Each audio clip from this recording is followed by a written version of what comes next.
আমরা বহু আগে বলেছিলাম যে এই ফ্যাসিস্টের দোসর জনাব রাষ্ট্রপতি, প্রথম থেকে আমি বলেছি, তার বক্তব্যের সময় বিরোধী দলীয় সংসদ সদস্যগণ ওয়াকআউট করেছিলেন।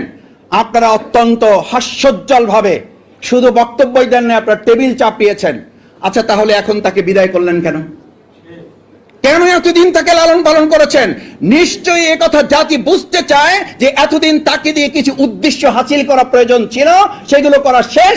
এখন তাকে ডাস্টবিনে ছুঁড়ে ফেলার জন্য আপনারা আয়োজন করেছেন, কিন্তু ডাস্টবিনে ছুঁড়ে ফেললে হবে না, জনতা আওয়াজ তুলেছে, তাকে গ্রেফতারও করতে হবে।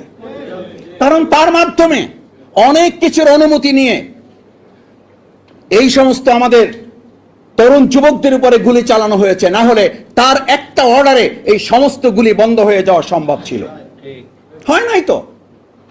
আমার এমন রাষ্ট্রপতি আসবে যদি তাকে গ্রেফতার করা না হয়। আজকে স্বরাষ্ট্রমন্ত্রীকে আমরা বলতে শুনি রাষ্ট্রপতির ব্যাপারে কোনো কিছু করা যায় না। কেন করা যায় না? রাষ্ট্রপতিকে আইনের ঊর্ধ্বে। আপনি তো সংবিধান কপচান, সংবিধানের দাড়ি, কমা, সেমিকোলন সবকিছু আপনি মুখস্থ তুলে ধরেন। অবশ্য দুই চারটা ভুল ভালো বলেন, আপনার ব্যাপারে তো কেউ কথা বলার সাহস করে না। পরে লবিতে এসে অনেকে আবার আপনার লোকেরাই বলে, মাসুদ ভাই অপেক্ষা করেন, আপনাদের কিছু করা লাগবে না, তার জন্য আমাদের বহু লোকেরাই রেডি হয়ে আছে, অপেক্ষা করুন।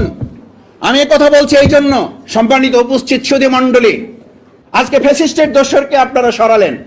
এই চিকিৎসক বৃন্দ যারা সেদিন চিকিৎসা দিয়েছে, আমি নিজে সেদিন সাক্ষী। আমাদের গাড়ি ব্যবহার করতে পারি নাই, অ্যাম্বুলেন্সে করে রুগীর সাথে গিয়েছি মাস্ক পরে।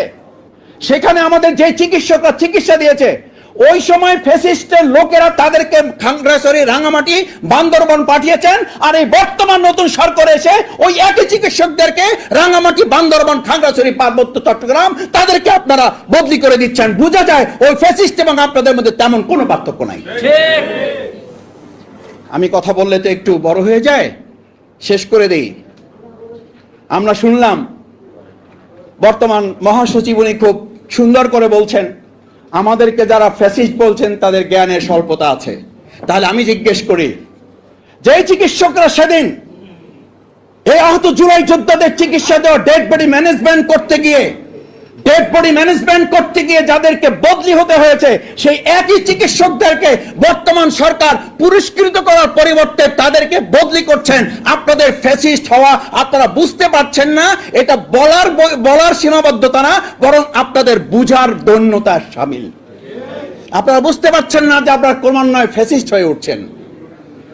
সম্মানিত সুধী মণ্ডলী, শেষ কথা হচ্ছে, এই যে এত রক্ত, এত জীবন, এতগুলো সন্তান, এত ভাই হারালো, এই যে আমার বোন এসে কথা বলল, এই যে আমাদের চোখ হারা ভাই কথা বলল, এই যে আমাদের জীবন থেকে ফিরে আসা এক ভাই মৃত্যুর পথ থেকে ফিরে আসা কথা বলল, এই সমস্ত কিছুর মূল লক্ষ্য কি ছিল? আমরা একটা সংস্কার চাই।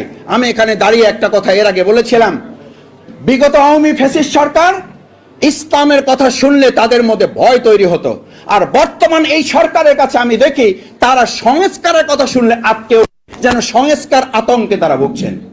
অথচ 31 দফা সংস্কার নাকি তারাই রেডি করেছেন, তারাই সংস্কারের মূল হোতা এবং সংস্কারের মূল প্রবক্তা তারা। যদি তাই হয়, তাহলে সংস্কারে হাত দিয়ে আজকে ফ্যাসিস্ট সরিয়েছেন। আমরা খুব স্পষ্ট করে বলতে চাই, শুধু ফ্যাসিস্ট শাহাবুদ্দিন চুপ্পুকে সরিয়ে শেষ হবে না, বরং এই চিকিৎসা ক্ষেত্রে, সাংবাদিক ক্ষেত্রে, শিক্ষকতার ক্ষেত্রে, সচিবালয়ে সেখানে মেধা, দক্ষতা, যোগ্যতা, সততার পরিবর্তে যারা বিগত ফ্যাসিস্টের লেয়ন করেছেন, তাদের তোষামোদি করেছেন, তাদেরকে আবার পুনরায় বসানোর সমস্ত চক্রান্ত সম্পন্ন করে এই কাজগুলো আবার নতুন এই ফ্যাসিস্ট সরকার শুরু করেছেন।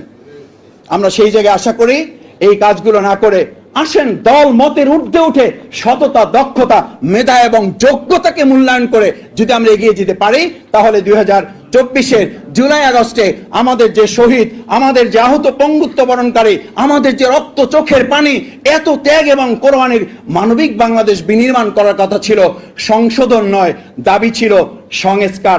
একটা লাইন যদি চ্যালেঞ্জ করে বলে যায়, আমাদের সন্তানরা কোথাও রাস্তায় লিখে দাঁড়িয়েছিল সংশোধনের জন্য আন্দোলন। সাংবাদিকদেরকে সাক্ষী করে বলছে চ্যালেঞ্জ। আমি বর্তমান সরকারকে চ্যালেঞ্জ দিয়ে গেলাম, সংশোধনের জন্য আন্দোলন। এটা যদি দেখাতে পারেন তাহলে সংসদে আমাদেরকে কেন বলেন সংবিধান সংশোধন কমিটিতে আসেন? সংশোধনের জন্য তো আন্দোলন হয় নাই, আন্দোলন হয়েছিল সংস্কারের জন্য। সুতরাং সংস্কার না করে সংশোধনের কথা বলে মূলত জাতির সাথে প্রতারণা ছাড়া আর কিছুই নয়। চুপ্পুকে সরানোর কথা তো বললেন, এখন বুঝছেন তো কিছুদিন পরে। আমি আজ আর একটা কথা বলে শেষ করে দিয়ে যাই। 70% গণভোটের রায় আজ বুঝছেন না, গতকাল বুঝেন নাই, তার আগের দিনও বুঝেন নাই, কালকেও হয়তো বুঝবেন না, পরশু হয়তো বুঝতে একটু সময় লাগবে, কিন্তু তারপরের দিন কিংবা তারপরের দিন এই গণভোট বুঝবেন, মানবেন। এই বাংলাদেশের মানুষ তা বাস্তবায়ন করেই মানবিক বাংলাদেশ বিনির্মাণ করবে। সেই প্রত্যাশা ব্যক্ত করে, সেই প্রত্যাশা সারথি ছিলেন এই চিকিৎসক বৃন্দ। তাদের এই সেমিনারের আয়োজন করার জন্য ধন্যবাদ জানিয়ে আমার কথা শেষ করছি। আল্লাহ হাফেজ। বাংলাদেশ জিন্দাবাদ। ন্যাশনাল ডক্টরস ফোরাম জিন্দাবাদ।